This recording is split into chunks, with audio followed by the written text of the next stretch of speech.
What is good, everybody? We are back after 3 weeks of no content.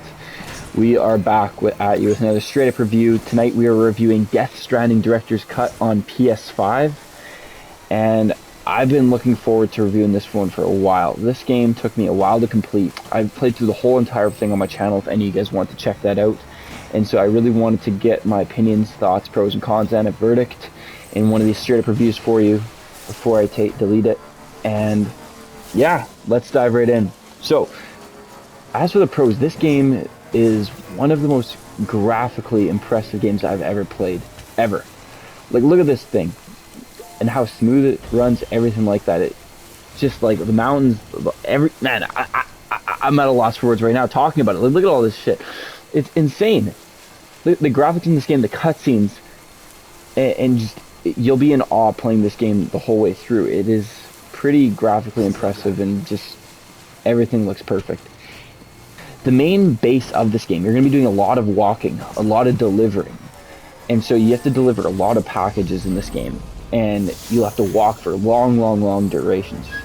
So a lot of those are main quests and a lot of those are side quests, but in the end, when you do finish those deliveries, it feels extremely rewarding to finish. Next thing I want to talk about is the boss battles in this game are absolutely insane. Some of the best boss battles I've ever played. They all got their own, kind of vibe to them, and they all have a different world and just the coolest effects when you're fighting them.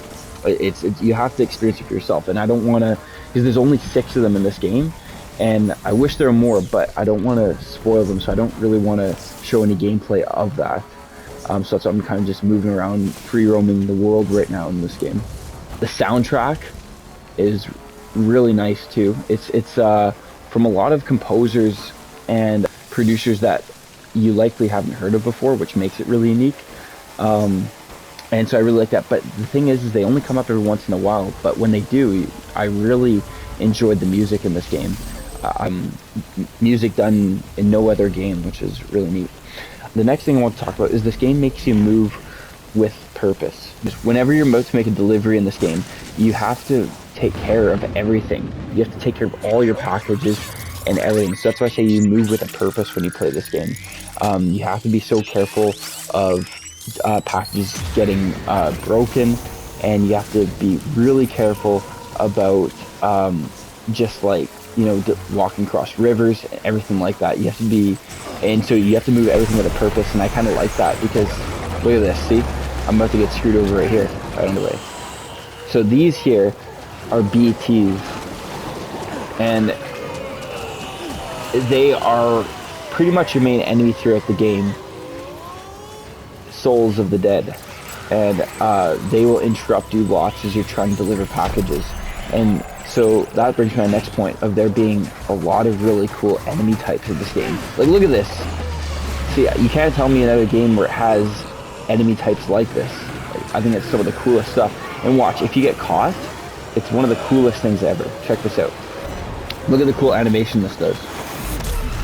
You can't show me another game that does this. Look at this. So here's one of the boss fights right here. Alright, we managed to escape. So, I wanted to go over my last point there, how this game makes you move with a purpose. Every order you take on in this game, even if it's a main order or a side order, you have to take into consideration everything you're carrying. So for example, if you have to deliver a certain package of some sort and you have to traverse a long way, you have to choose like what items you should take, whether you should build yourself a ladder, whether you should build yourself crates that will let you help you carry that thing, zip lines, grappling hooks, stuff like that.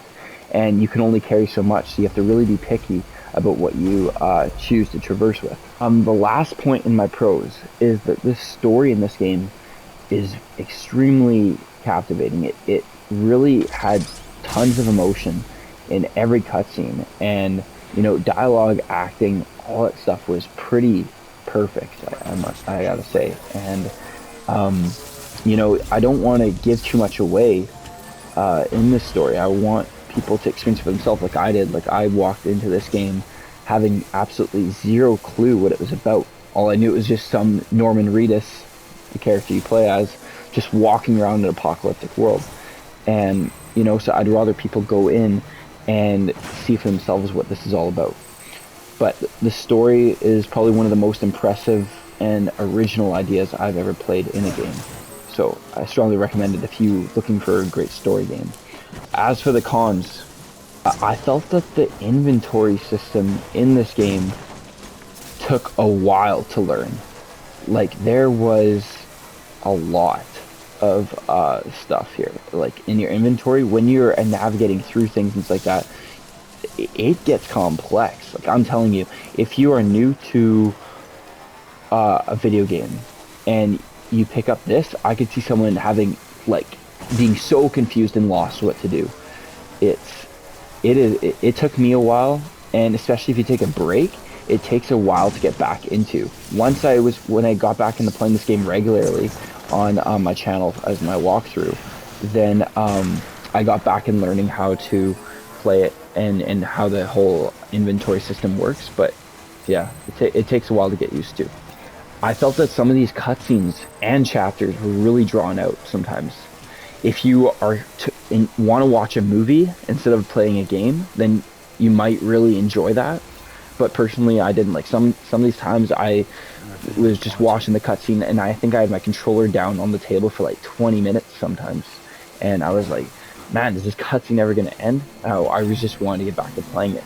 And then the chapters I also felt were very drawn out sometimes. I think chapters 2 and 3 sometimes were like 10 missions or something like that you had to finish before moving through, like before moving on to the next chapter. While some chapters were only literally one mission, but the chapters that were like 10 missions each, they would get you to do so much stuff, and it was like longing. It took me like 2 weeks just to finish one chapter, and you were wondering if it's ever going to end.